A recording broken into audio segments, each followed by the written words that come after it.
मैं शाही मस्जिद की तरफ से वकील। देखिए, इनिशियली जो पिटीशन फाइल हुई थी वो ये कहते हुई थी कि कृष्ण जन्मभूमि जहाँ पर मंदिर बना हुआ है, ये जुगल किशोर बिरला जी ने इसे परचेज़ किया था राजा पट्नीमल के उत्तराधिकारियों से,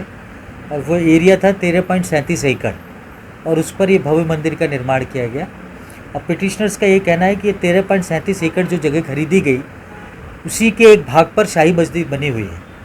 और उनका कहना है कि इस संबंध में जो कंप्रोमाइज़ हुआ था पहले कृष्ण जन्म संस्थान की तरफ से और शाही मस्जिद ट्रस्ट के बीच में, वो इलीगल है, क्योंकि कृष्ण जन्म संस्थान ट्रस्ट की कोई बॉडी नहीं थी और उसको कोई कंप्रोमाइज़ करने का अधिकार नहीं था। वो कंप्रोमाइज़ इलीगल है, इसलिए शाही मस्जिद की जो लैंड है वो हमें दे दी जाए और शाही मस्जिद को यहाँ से हटा दिया जाए। मैं आपको बतलाना चाहता हूँ, वस्तुतः ये जो कुल एरिया है जिसे कटरा केशव देव के नाम से जाना जाता है, कटरा केशव देव में भगवान श्री कृष्ण का एक भव्य मंदिर हुआ करता था, जिस भव्य मंदिर को आक्रांताओं ने प्रथम बार महमूद गजनवी ने तोड़ा। उसके बाद हिंदू समुदाय और तत्कालीन जो राजा रहे उन लोगों ने मंदिर का निर्माण कराया, फिर सिकंदर लोदी के द्वारा तोड़ा गया, पुनः मंदिर विजयपाल देव तोमर इत्यादि इन्होंने बनवाया। उसके बाद औरंगजेब ने इस मंदिर को तोड़ा और तोड़कर उस जगह पर इस स्ट्रक्चर को, जिसका आज विवाद हिंदू कम्युनिटी की ओर से ठाकुर केशव देव जी की ओर से हम न्यायालय में लेकर पहुँचे हैं, उस मंदिर की ही पत्थरों से इस स्ट्रक्चर को खड़ा किया गया है। और नीलाम जब किया गया तो कुल कटरा केशव देव 15 एकड़ 70 डेसिमल का था, और 15 एकड़ 70 डेसिमल को राजा पट्नीमल ने नीलामी में खरीदा, और कुल संपत्ति का स्वामित्वीय हक अंग्रेजों से राजा पट्नीमल को प्राप्त हुआ। देखिए, उस संबंध में अभी हम लोग डॉक्यूमेंट्स इकट्ठे कर रहे हैं। ऑथेंटिकली तो मैं तभी कह पाऊँगा कि कितनी डॉक्यूमेंट्स में वो जगह है जितनी जगह पर शाही मस्जिद बनी हुई है। इस वक्त तो मैं कुछ भी कह पाना मेरे लिए संभव नहीं है। तो डॉक्यूमेंट्स अवेलेबल हो जाएंगे, हमने वक्फ बोर्ड से कलेक्ट करने की कोशिश हम लोग कर रहे हैं, तभी मैं स्पेसिफिक कर पाऊँगा कि वास्तव में कितनी जगह पर बनी है। मैं आपको बतला दूं, 15 एकड़ 70 डेसिमल कुल ज़मीन थी, जिसमें से 2 एकड़ 33 डेसिमल रेलवे के लिए एक्वायर हुई, और रेलवे का जो एक्विजिशन के बाद मुआवजा आया वो भी राजा पट्नीमल के उत्तराधिकारियों को मिला। इसलिए ये कहना कि ये ज़मीन ये कहीं अलग हो, 13 एकड़ से बाहर हो, ऐसा नहीं है। देखिए, सबसे पहली बात तो मेन जो चीज़ है वो प्लेसेस ऑफ वर्शिप एक्ट है। Places of worship act special provision act 1991 में जो आया, उसके सेक्शन 3 में प्रोवाइडेड है कि 15 अगस्त 1947 से पहले जो भी धार्मिक जगह हैं, चाहे वो किसी भी जाति धर्म के हों, हिंदू हों, मुस्लिम हों, सिख हों, ईसाई हों, उनकी नौयत को, उनके स्ट्रक्चर को किसी भी रूप में परिवर्तित नहीं किया जाएगा, उन्हें एज इट इज़ मेंटेन किया जाएगा। तो उसके तहत सारी पिटीशन बार्ड होती हैं। हालांकि इस संबंध में काफ़ी रिट्स भी फाइल हैं, लेकिन अभी तक वो act as it is exist करता है। तो सबसे पहले तो ये सारी पिटीशन उससे बार्ड हैं, दाखिल ही नहीं होनी चाहिए।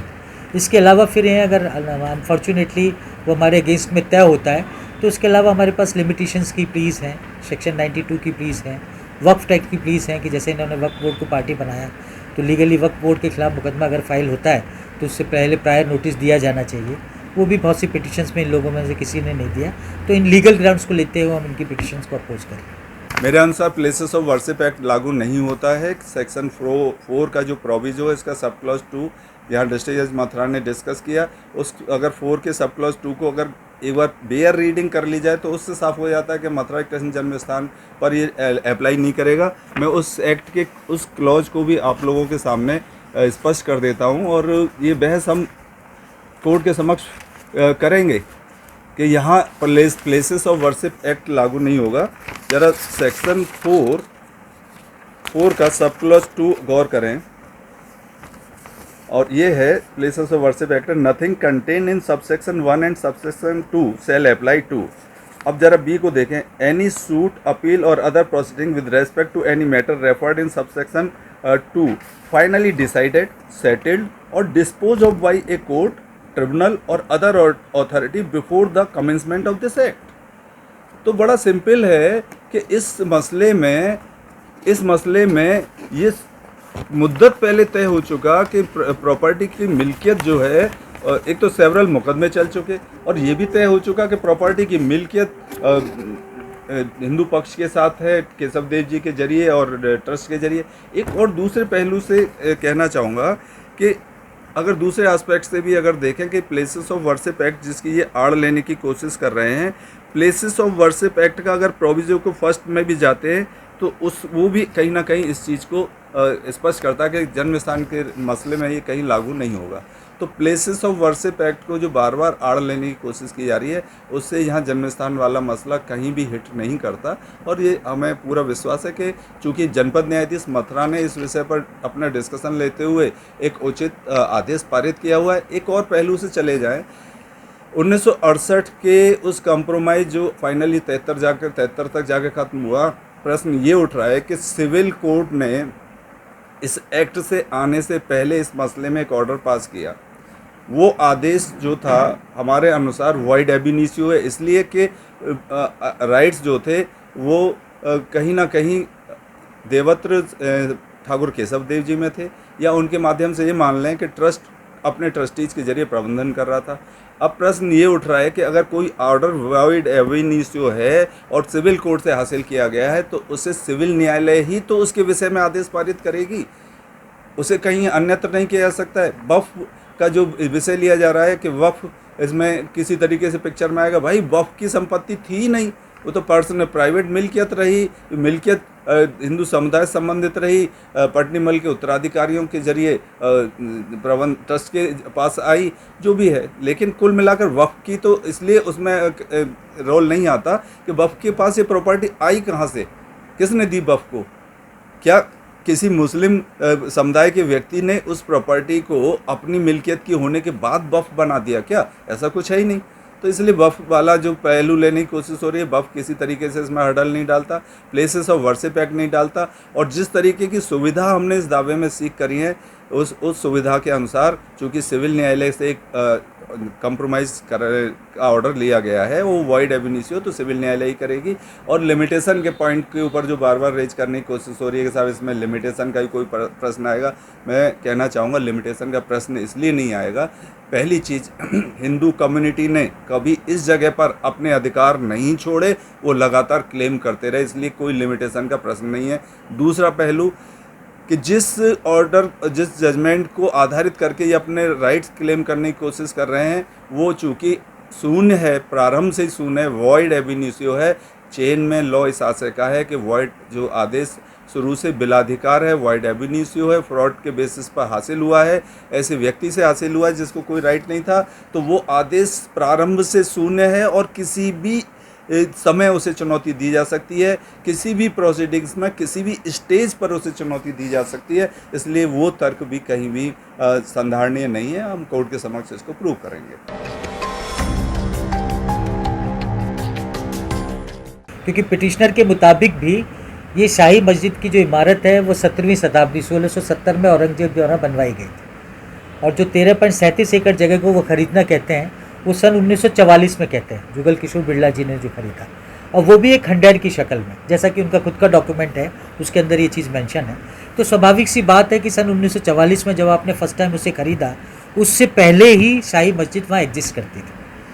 तो वो 13.37 एकड़ का भाग नहीं हो सकती, वो बिल्कुल अलग है। आज जो किसी जन्म में एग्जिस्ट कर रही है वो लैंड बिल्कुल अलग है और शाही मस्जिद बिल्कुल अलग है। एक तो होता है लोकल इंस्पेक्शन, यानी कि स्थल की स्थिति क्या है उसकी जांच की जाए,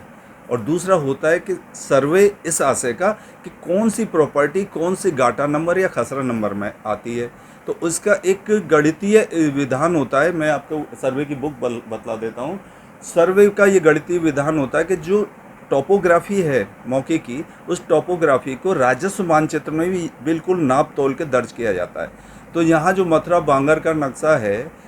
उस मथुरा बांगर के नक्शे में ये सारे नंबरान के कौन सी जगह किस नंबर में है उसका उल्लेख बाज़ाब्ता नंबरों से। अब अगर कहीं ये विषय आता है कभी भी कोर्ट के समक्ष कि कौन सी प्रॉपर्टी किस खसरा नंबर के अंदर है, तो उसमें जब सर्वे जारी होता है तो बाकायदा जरीब होती हैं,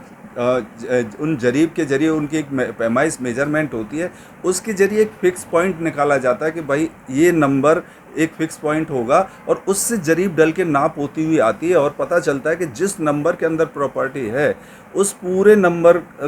की सिचुएशन स्पष्ट हो जाती है कि ये फला सर्वे नंबर में ये संपत्ति है और उसमें ये प्रॉपर्टी जो स्ट्रक्चर है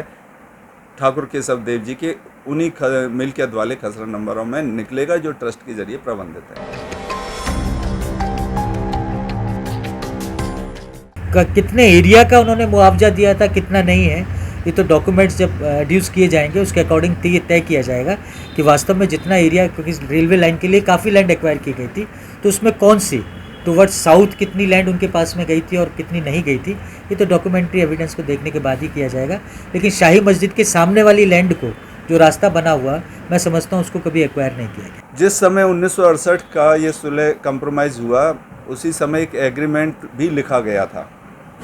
और उस एग्रीमेंट के कई क्लॉज ऐसे हैं जिनमें ये स्वयं स्वीकार करते हैं कि इस मिल्कियत कुल परिसर की ठाकुर केशव देव जी की और हिंदू पक्ष की है। अब एक महत्वपूर्ण आस्पेक्ट ये है कि बार बार ये कहा जाता है कि सब 13 एकड़ 37 डेसिमल के अंदर ये स्ट्रक्चर नहीं है। एक तो ये गलत प्रचारित किया जा रहा है, ऐसा नहीं है। मैं आपको बतला दूं 15 एकड़ 70 डेसिमल कुल ज़मीन थी जिसमें से 2 एकड़ 33 डेसिमल रेलवे के लिए एक्वायर हुई और रेलवे का जो एक्विजिशन के बाद मुआवजा आया वो भी राजा पटनी मल के उत्तराधिकारियों को मिला। इसलिए ये कहना कि ये ज़मीन ये कहीं अलग हो, 13 एकड़ से बाहर हो, ऐसा नहीं है। देखिए, ये इन ग्राउंड्स को लेकर जो पिटिशनर्स आ रहे हैं, बेसिकली मैं तो कहूँगा कि वो सारे के सारे सरमाइजेस और कंजेक्चर्स पर बेस हैं, अनुमान और परिकल्पनाओं पर आधारित हैं। भावनात्मक रूप से वो सारी बातें कह रहे हैं और कानून कल्पनाओं को या भावनाओं को या एजम्पशंस को नहीं मानता है। उसके लिए तो डॉक्यूमेंट्री एविडेंस का होना ज़रूरी है। ऐसा कोई साक्ष्य उनकी तरफ से आज तक दाखिल नहीं किया गया है, तो उनका कहना गलत है कि ऐसे कोई चिन्ह और वहाँ पर रहे हों। एक्चुअली वीडियोग्राफी और फॉरेंसिक जांच की आवश्यकता तब पड़ती है जब कोई व्यक्ति ये क्लेम करता हो या प्रूव कर देता हो प्राइमा फेसाई कि जिस जगह की वो वीडियोग्राफी कराना चाह रहे हैं उनमें उनका कोई राइट बनता है। जैसा कि मैंने पहले अर्ज किया, 13.37 एकड़ ज़मीन का भाग शाही मस्जिद नहीं है, तो चूंकि वो प्रॉपर्टी अलग है तो किसी दूसरे की प्रॉपर्टी के संबंध में वीडियोग्राफी या आर्कियोलॉजिकल डिपार्टमेंट से, आर्कियोलॉजिकल डिपार्टमेंट की तो बात दूसरी होगी, या फॉरेंसिक साइट से वो उसका कोई मुआयना करवाना चाहें वो कराएं, तो legally that is not permitted. क्योंकि कोई भी कोर्ट किसी भी पक्ष के संबंध में कोई एविडेंस कलेक्ट करने के लिए कमीशन जारी नहीं कर सकती।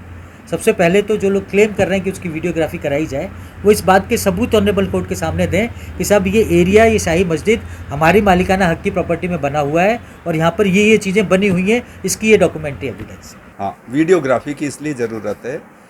प्रॉपर्टी की मिल्कियत हमारी है, अनऑथराइजली वो अपने अधिकार क्लेम करते नहीं, ये हमारा ईदगाह है और इसे साहब हमें औरंगजेब ने बनवा कर दे दिया और इस जगह से इनका हिंदू समुदाय का मतलब नहीं है। हम ये कहना चाहते हैं हिंदू समुदाय का शुरू से मतलब है और स्थल के ऊपर जो चिन्ह हैं सांकेतिक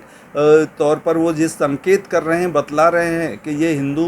मंदिर को ही कहीं ना कहीं डिमोलिश करके उसके ऊपर ऐसे उन्हीं के पत्थरों को लगाया गया है। तो जो आज डिसओन करने की कोशिश कर रहे हैं, नहीं ऐसा कुछ नहीं था, या एकदम डिनाइल मोड के अंदर चले गए हैं कि सब जैसे ज्ञानवापी में चले गए सब कुछ जानते हुए। और इतिहास की वो बुक्स इस बारे में साफ हैं कि फरमान मासिर आलमगिरी में औरंगजेब के फरमान चल रहे हैं कि सब इन्हें तोड़ के सारे जितने भी बुत खाने हैं, इन हिंदू मंदिर हैं, इन सबको तोड़ के ध्वस्त कर दिया जाए। दूसरे order 26 rule 9 civil procedure code ये कहता है कि भाई किसी भी प्रकरण में कोर्ट के समक्ष उस स्थल की वस्तु स्थिति आनी चाहिए। कोई ये कहने की कोशिश करे कि साहब कोर्ट हमारे लिए साक्ष्य कलेक्ट करने जा रही है, ऐसा नहीं है। केवल और केवल स्थल की पोजीशन क्या है और उस पोजीशन को चूँकि एक विशिष्ट किस्म का विषय है, वरना तो हमारे सिविल मैटर्स में सिविल कोर्ट का कमीशन जो जारी होता है या तो हम एडवोकेट के पक्ष में जारी करा लेते हैं या कोर्ट के द्वारा एक अपना अपॉइंटेड ऑफिसर है जिसे अमीन कहते हैं, कोर्ट अमीन, वो जाते हैं और स्पॉट को देखते हैं और बाकायदा जो स्पॉट की पोजीशन होती है उसे नोट करते हैं और जो नोट करने लायक सारे तथ्य होते हैं उनको नोट करने के बाद पूरा मैप बनाते हैं और अपनी रिपोर्ट को कोर्ट में सबमिट कर देते हैं। देखिए, आजकल की जो सिचुएशन है, जैसे मैंने लॉ की बातें आपसे कही, तो आई एम 99% की कोर्ट पर मुझे भरोसा है और उस एक्ट के अकॉर्डिंग अगर कायदे का जजमेंट आता है तो डेफिनेटली ये सारी याचिकाएं खारिज होनी। मैं इस पर 100% श्योर हूँ। समय ये थोड़ा पास कर रहे हैं, निकाल रहे हैं, लेकिन मैं ये मानता हूँ कि भगवान केशव देव स्वतः इसमें आगे संचालित कर रहे हैं। ये केवल एक हिंदू होने के नाते नहीं कह रहा, लेकिन मैं श्योर हूँ कि इसमें इतने अकाट्य प्रमाण हैं कि इस पर ये कहना कि कि हम ये मान लें कि साहब इसमें कोई औरंगजेब या इसके किए जाने से इस पर हमारे अधिकारों का हनन हो जाएगा, मैं नहीं मानता कि ऐसा हमारे अधिकार कहीं आक्षेपित या हनन हो सकता है। हम 100% श्योर हैं। और मैं जहाँ तक ये मानता हूँ कि अब इस प्रकरण में हमारी ऐसे राम मंदिर की तरह कोई 5 पीढ़ियाँ 500 वर्ष हम इंतजार नहीं करेंगी। इस प्रकरण में मुझे अपेक्षा है ये तेज़ी के साथ चलेगा। यहाँ जिला न्यायालयों से जल्दी तय होगा और ऊपर तक जहाँ जाना है वहाँ तक भी तेज़ी के साथ तय होगा, ये हम सोचते हैं। और भगवान केशव देव निश्चित तौर पर इसे इस तरीके से तेज़ी से तय कराने में